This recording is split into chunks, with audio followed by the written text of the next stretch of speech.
People living in economically disadvantaged neighborhoods have been hit harder by the pandemic. Nick Purdon gives us an inside look at a program designed to help people in one Toronto neighborhood while bringing the community together. When I think about these bags, I think about families, I think about the children. Aziki Yui volunteers at this emergency food program. It started because of COVID. She's getting bags ready to hand out to hundreds of people in her neighborhood of StJamesTown in Toronto. It feels as though I am an angel. I feel as though I was sent purposely to help, to do this. That's surprising coming from someone who's had their life turned upside down by COVID. Aziki has 3 kids and lost her job as a janitor. Around here, that's a pretty common story. And yet she's taking the day to pack vegetables. For me, it's very important to volunteer. For me, it's very important to give back to the community. And Aziki needs help herself. At the end of the day, she'll take one of these bags home for her kids. I'm very grateful for it because it helps to cut down on my supermarket bill.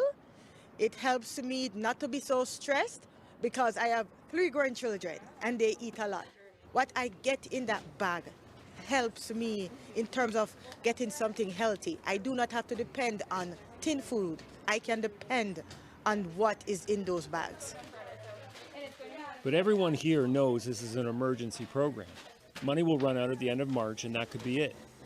One more obstacle that the people in this neighborhood face since the pandemic started. Living in a concrete jungle in very densely crowded buildings, it's basically impossible to really truly be pandemic safe. It's easy to be frightened. It's stressful. That's Josephine Gray. She started the food program because COVID has hit this neighborhood harder than most places. People in this community have lost businesses, lost jobs, lost family. Recovery is going to be a long process, and healthy food is critical. It's hard to imagine, but 20,000 people live here. One building has its own postal code.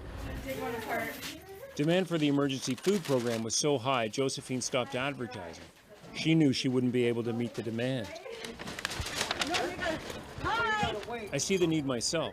Hours before they hand out the food, people come to see if they can get on the list. My name's Heather. I'm registered. These are my neighbors.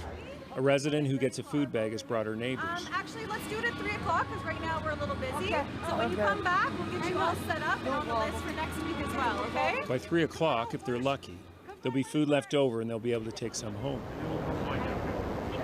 It strikes me that we live in such a rich country, and yet here's the lineup of people who rely on this food to survive the pandemic. 587. People like Trini Fillon. Trini is 70 and she lives alone.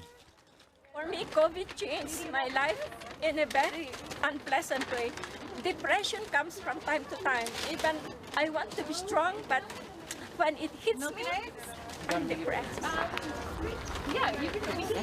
need this food because I stretched my monthly income as a senior. And it helps me because my rent is very high and my allowance for the month is very low. How do you feel when you get the bag of food? When I get the food, I feel happy. I feel that I don't have to think of my provision for the week. And since they put it into every 2 weeks, then I have to stretch out. I'll give you some of these. Imagine that, having to make this bag of food last 2 weeks. Josephine worries that this time next month, there may be no bags at all. Her program is running out of money. But she points out that even before COVID, many people here relied on food banks.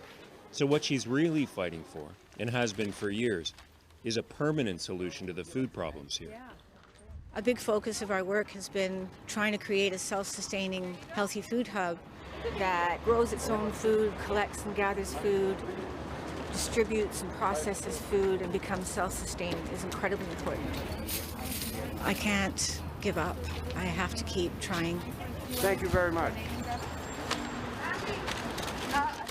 Food security for StJamesTown is still the dream for Josephine, but she's accomplished something here already, something that goes beyond food. Would you like whole wheat or white flour? Watch Aziki work and it's obvious. She's connected with her neighborhood more than ever. Can you manage? I see the love from the people to us because they did not even expect this. Good. It makes me feel a lot lighter. It gives me the energy to do it continuously. Ezeki takes bags up into the towers for people who can't make it down here. In my building, I have this neighbor. I've been living there since 2017. We have said maybe hi, we have passed each other, we have never spoken. Because of this, I was able to knock on her door. She's my neighbor. And I was able to knock on her door and to give her some food. And we were able to start a conversation. We did not do that before. So it's allowing me to connect with my neighbors that I've never had that access before. So it's given me a very good feeling, and I love that. The pandemic has brought with it lots of hardship for everyone. At the same time, it's brought unexpected positives, too. Thank you very much. Bye. And let's try to remember that. Nick Purdon, CBC News, Toronto.